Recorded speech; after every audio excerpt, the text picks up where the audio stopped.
Unemployment claims are up across the country, with another 742,000 Americans filing for job benefits last week. And with the coronavirus spreading so quickly, people are bracing for the effect that it will have on the economy. So for more on this, we want to bring in Stacy. She's the Director of Portfolio Strategy at Untitled Chapter.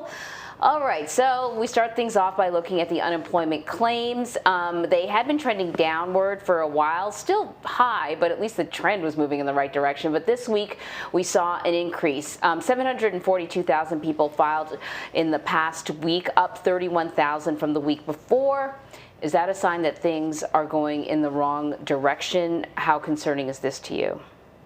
Well, it's the first time in 5 weeks that these claims have risen, and so that makes sense because we have new shutdowns with the virus, cases spiking, and that makes a lot of sense. The thing that's really dramatic and remarkable is the fact that continuing claims are falling because that number is 2 weeks old, and yet you have 233,000 this week that have gone on to the pandemic unemployment compensation, which is the additional 13 weeks after the 26 weeks that you've been on your regular state unemployment expires. And so you have 233,000 people being added to that 3 weeks before that program expires. So that's not a good sign.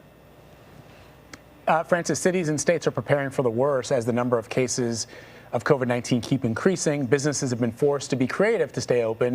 This week, Boston's mayor said he doesn't want to shut businesses down, but he will be forced to do so as a last resort.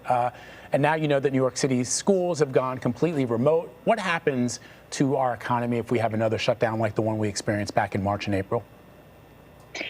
Well, unfortunately, there's this kind of push-pull between, is it better to go ahead and shut everything down and eradicate the virus in service to the economy, or is it going to push the economy off of a cliff to do that? And we won't know, of course, until we see what happens in hindsight, unfortunately. But the problem is that there are many businesses have already closed. Many businesses didn't even reopen, particularly restaurants in New York when they had the opportunity to do so. But you have those businesses that have exhausted their PPP loans going into this shutdown, and they just may be on the brink, and this thing may finally push them over the edge. And so we don't know how many small businesses, particularly, that were at risk for losing for a new shutdown, and that's going to be tough on America. I mean, small businesses have been hit so badly that it's going to take maybe a decade to recover, I think. So there's been this sort of patchwork of support that has been helping to keep people afloat.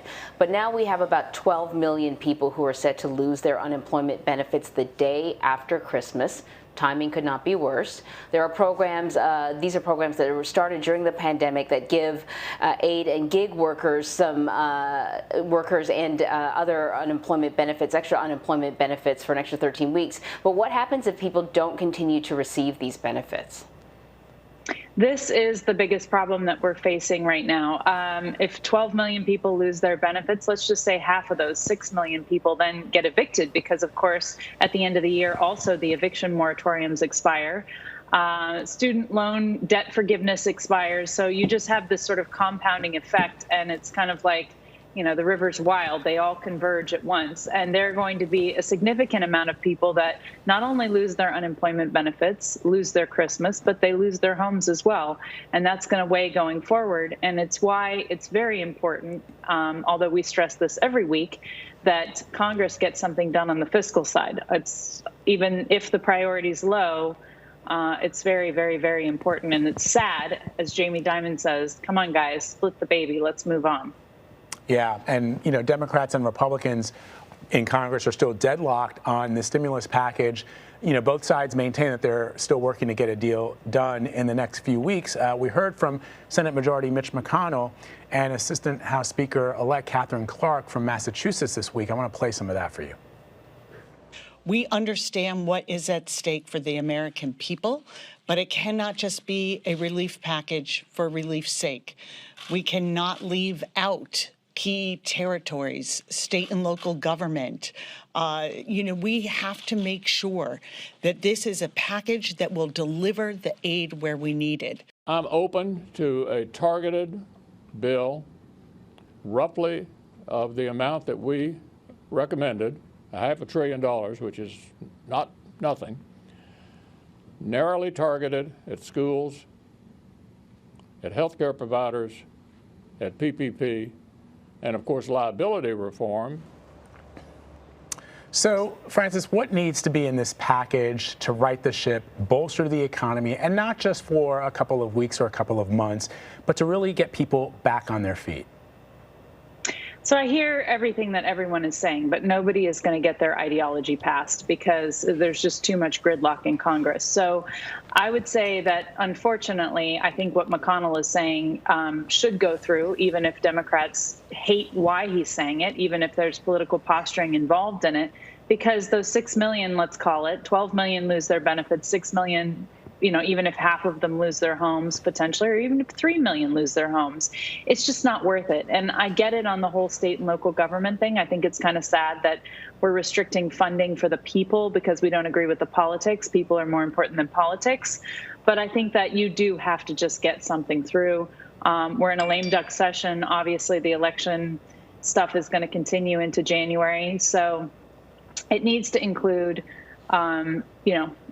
money for, we've got to extend the eviction moratorium, right? Because we have cases spiking and unemployment going up. We've got to extend the unemployment benefits. That's at the bare minimum.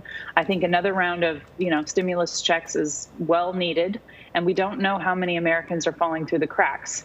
And so I think bare minimum, those three things. And I think that they should get it done. Furthermore, we have the spending bill coming up December 11th, where we're going to attempt to keep the government from shutting down.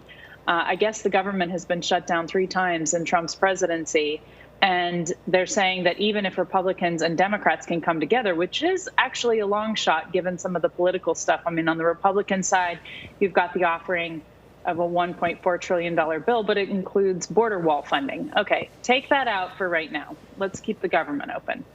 And on the Democratic side, you've got police reform, another really highly controversial thing. And while you can argue the merits of those things on both sides and the ideologies at play here, take those political hot buttons out of that and get the money passed, because the government shutdown amidst the pandemic, amidst the expiring fiscal stimulus benefits, that's going to be a perfect storm that's going to hurt a lot of Americans. Francis, Stacy, always with the brilliant analysis. I'd vote for you, Francis, if you ever ran for office. You sound like you make a lot of sense. Thank you very much. Well, that's a huge compliment, but unlikely. Thank you so much, Francis. We appreciate it.